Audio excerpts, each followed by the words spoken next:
Hi, today we're going to talk about something that eventually happens to all of us, transitioning from your regular TRICARE plan to Medicare and TRICARE for life.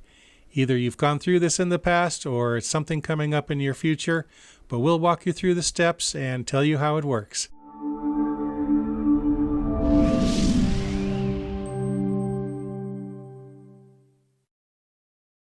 Just 6 months ago, I wouldn't have been able to make this video because I turned 65 this year. So I've recently gone through this process, and now that it's all fresh in my mind, it's a great opportunity to share it with you. The first thing you need to know is that Medicare doesn't start on your 65th birthday.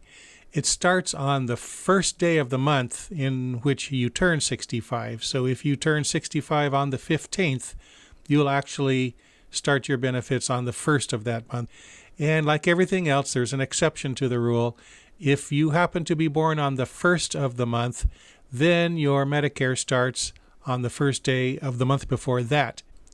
There is a 7-month window during which you can initially sign up for Medicare. That is the month during which you turn 65 and the 3 months before that and the 3 months after that. There is a penalty if you go that 3 months after your birthday and have not completed the sign up.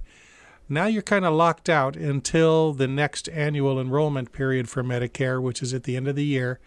And during that time that you haven't signed up, you don't have Medicare and you don't have TRICARE. You will incur a penalty, meaning a higher monthly fee, and that penalty will persist for the rest of your life. The penalty grows bigger and bigger the longer you delay. It's 10% per year, so if you're 2 years late, your premiums have gone up by 20%. That is forever. One question that comes up a lot in our Facebook group is what happens to your spouse? If you, as the sponsor, you move on to TRICARE for life at 65, what plan is your spouse on? Well, that depends on their age because each individual will move to TRICARE for life when they are eligible for Medicare, normally at 65. So if your spouse is younger than you, let's say that you've both been on Select up until now, and you're paying the family rate, you move to TRICARE for life, your spouse remains on Select, but now pays only the individual rate, which is half the cost of the family rate. So your fees to TRICARE get cut in half.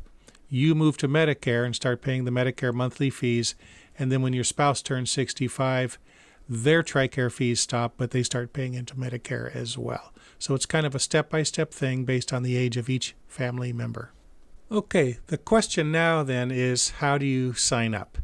The first and easiest scenario, and this is actually what I went through, is if, one, you're living in the States, and two, you're already drawing Social Security retirement benefits. If both of those are true, then you're going to find the sign up for Medicare to be hands-off and completely automatic. They will contact you. They'll send you a package in the mail, and they followed through. I got everything I needed. They sent me a cost breakdown, what I was drawing on Social Security and subtracting out the Medicare fee from that, what my new Social Security payment would be. That all started automatically. I didn't have to do a thing. And 3 months later, the month that I turned 65 on the first day, bingo, I was in Medicare and I was in TRICARE for life.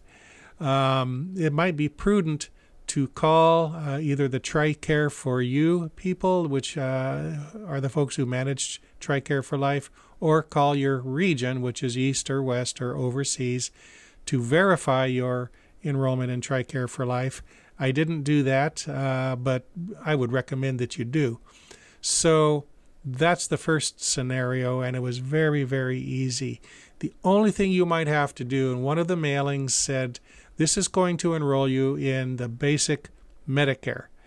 Okay, but you do have the option of Medicare Advantage plans, and I'm not going to get into the pros and cons of that. We'll save that for another video. But they did say if you want to choose an Advantage plan, then you'll need to shop around and contact the provider of that and do that enrollment as a separate matter. But if you do nothing at all, you find yourself into regular Medicare and TRICARE for life. So that was really, really simple for me. But now we'll move on to the next scenario. Scenario 2 is you live in the States, but you're not yet on Social Security retirement. Okay, if this is the case, they can't automatically bill your Medicare to Social Security. You'll have to arrange for monthly payment, whether it's a bank transfer or credit card. I'm actually not even sure how, but you'll need to work that out. So you can go online, and we'll do a screenshot on this in a minute. I'll show you the website. Go online and go through the enrollment process, and you will indicate that you're not on Social Security and set up your payment arrangements for Medicare. There is a loophole, by the way, for people after age 65 to not join Medicare and not be penalized. And this is for working adults. If you are working and you have a full comprehensive health plan from your employer, this may exclude you from the requirement to start Medicare at age 65. And you would not incur a penalty later on. Now, this has to be from your employment. It couldn't be from your spouse's employment and then they're extending health care to you. That doesn't count. It has to be your employment, and the employer has to have a certain number of employees. I'm guessing here, but I think they have to have 25 employees or more. And if you have comprehensive health care, then you can continue working past 65, not join Medicare, and not be penalized. But the day that you quit, then you need to contact Medicare and let them know that you quit and start the enrollment process. Well, the process for doing the online application is pretty simple. You start at the Social Security website, which is up here, ssa.gov, and just click Sign Up for Medicare. Brings you to this page, tells you what you might need. I'm not going to drill down. But you go here, sign up for Medicare. Do not do this one, the Part B only. You're not in that situation, but click here, sign up for Medicare. And brings the fine print, I understand, yada, yada. You click the box and go to next. And here you are. Apply online for retirement or Medicare benefits. So what you're going to do, I'm not going to walk through the whole process because you all can figure this out, but you click Start a new application, or if you saved a previous one, you can return and continue it here. But you'll be able to get through this in 10 to 30 minutes. It's not that hard.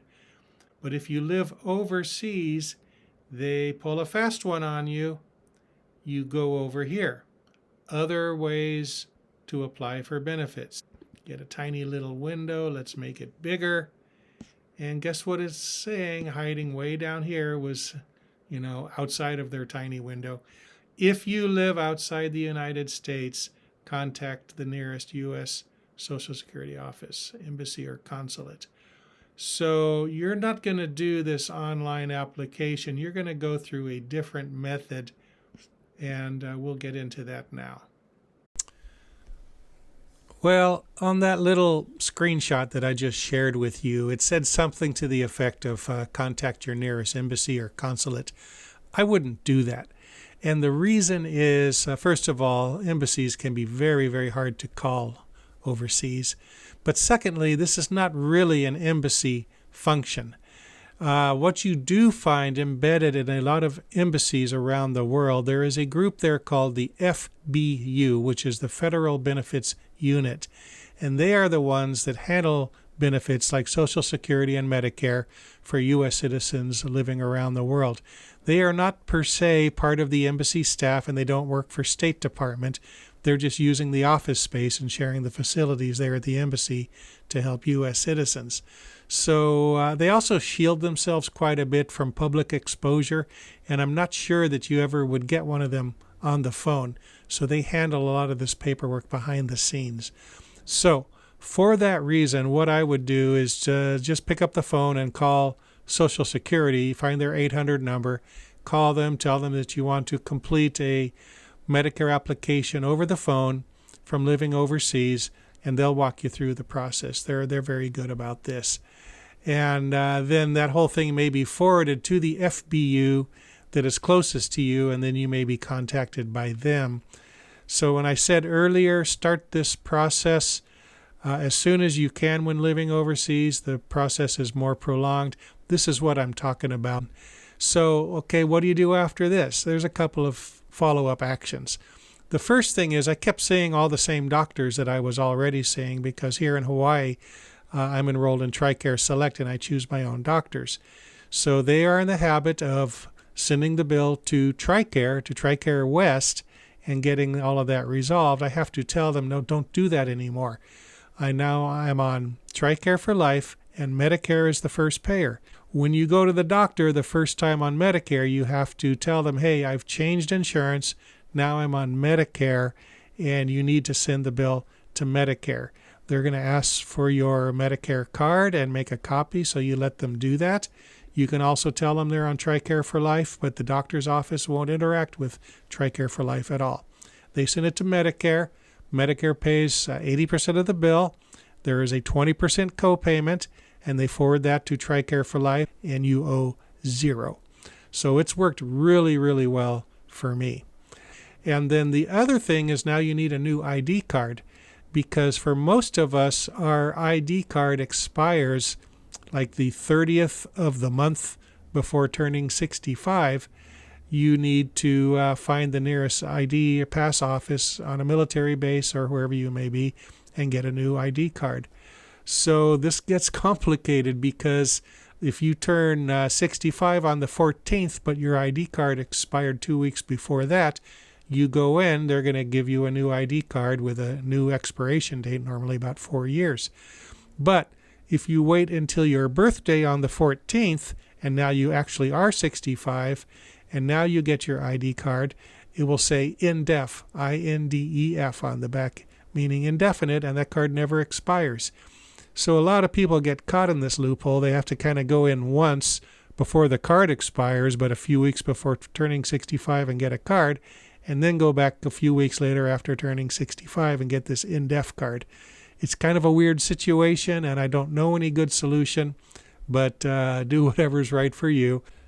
So that's pretty much it. We'd like to thank our sponsor at Jan's Medical Supply. They are your go-to team to get any kind of medical supplies and equipment that you might need. They are a TRICARE network provider. They're located on more than 30 military bases worldwide. And if you visit their site at jansmedicalsupply.com, you can find the location nearest you. And then finally, visit my page at thetricareguy.com. You can sign up for our monthly newsletter. We do talk about Medicare quite a bit, as well as all the other plans and features and benefits of TRICARE. You can find all of our Facebook groups there. We have not just the one group, which is TRICARE around the world, but we have others, which is TRICARE in Germany, TRICARE in Thailand, TRICARE in the Philippines. It's all linked through there. So thank you for being with us today. And don't forget to check out our book on Amazon, TRICARE Around the World. You can get this in paperback form or an instant download with Amazon Kindle. And we're happy to help you out in that way as well. So it's great talking to you, and we'll see you again next week. Thank you.